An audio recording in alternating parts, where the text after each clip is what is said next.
This is a complete hands-on review of the Cosori Electric Gooseneck Kettle after 3 years of use.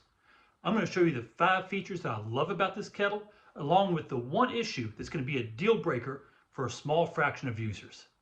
Let's get started.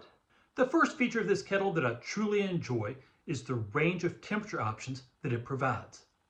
The kettle comes with 5 preset buttons that are set at temperatures of 170, 180, 195, 205, and 212 Fahrenheit. This range of temperature options allows you to go to a high temperature to brew a bold cup of coffee in the morning and go to a lower temperature to brew a delicate cup of tea in the afternoon. This is great flexibility and it's a feature that I truly love. The second feature that I really love about this kettle is the accuracy and precision of the preset temperatures.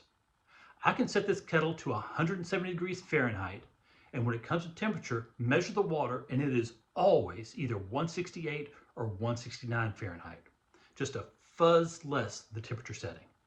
I can take this up to 205, and the temperature is always either 203 or 204 Fahrenheit, just a fuzz less than the temperature setting. And I get that result every single day. What this means is that when you're doing a pour over coffee, you get very consistent results every single day. And that's an important thing to have. Now, what I found interesting was I get the exact same temperatures whether I use 1 cup of water, 2 cups of water, or 3 cups of water. To get that type of accuracy over such a wide range, that tells me that this kettle is actually measuring the temperature of the water inside the kettle. And when I checked, you can look down the bottom and yeah, there's a little thermocouple type nubbin that's actually measuring the water temperature. And so you might think, it's off by 1 or 2 degrees, and being off by 1 or 2 degrees, that's 99% accurate. And to have 99% accuracy, precision with a household appliance, I'm not going to ask for anything better than that. The third feature that I enjoy is the hold function. And it's just what it sounds like. You can set a brew temperature. Once that kettle gets to that temperature, it will automatically kick into hold and hold your water at that temperature for up to an hour. I've tested this extensively, and the temperature actually goes up just a smidgen the longer you hold it. So I can set the water temperature to 205. The kettle will go off and say, hey, we're there. I'll measure a water temperature of 203.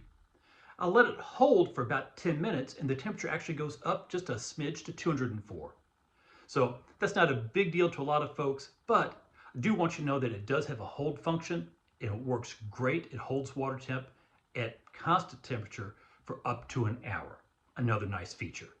The fourth feature I want to point out is the heating time, and the heating time is very reasonable. Now, how long it takes to heat your water depends on a lot of factors. The first is, what temperature do you want? And the second is how much water is in your kettle. So for example, if you put 2 cups of water in and set it to 170 degrees Fahrenheit, it's going to take about a minute and a half, minute and 45 seconds to get to temperature. If you put in 3 cups of water and set it to 205 degrees Celsius, it'll take it about 4.5 to 4 minutes 45 seconds to get to temperature.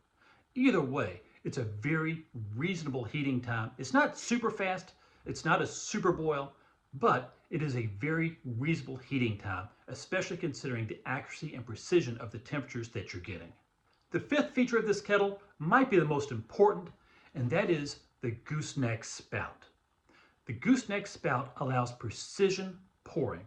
It lets you put the water exactly where you want it, and if you're trying to make a perfect bloom on your pour over coffee, this is exactly what you need. If your kettle has a short, stubby little spout, the water is going to glug out, splash out. Your coffee bed is going to be a mess. Your pour over is going to be a wreck.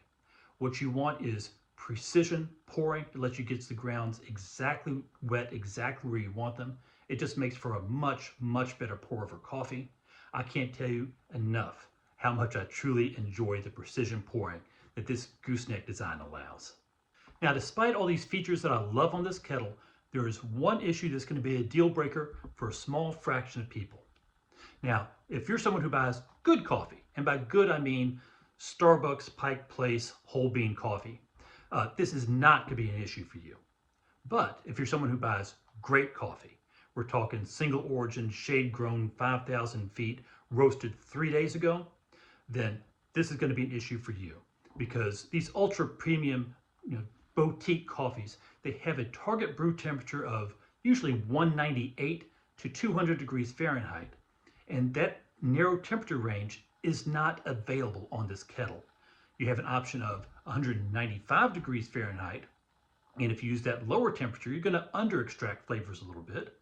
Or you can go to 205 degrees Fahrenheit and over extract and get a little bit more bitterness than you should. Now, the workaround is you can set your kettle to 205, turn it off when it reaches temperature, and just let it cool down for a minute or two and then do your pour overs. But people that, some people that like these, boutique coffees, they want to dial in the exact water temperature of either 198, 189, or 200 degrees Fahrenheit to get the perfect cup of coffee. And that's something that you simply can't do with the Cosori Gooseneck Electric Kettle. You can do 195, you can do 205, but if you're dead set on getting 199, 198, 200, you're going to need something else.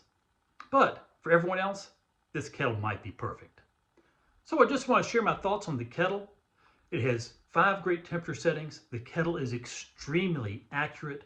The pour over precision is amazing. I like the hold function that holds temperatures for up to an hour. Yeah, it's a great kettle. I love everything about it. I've had mine for, I think, going on 3 years now. It's what I use still. So anyhow, hope you found this helpful. Thanks for watching.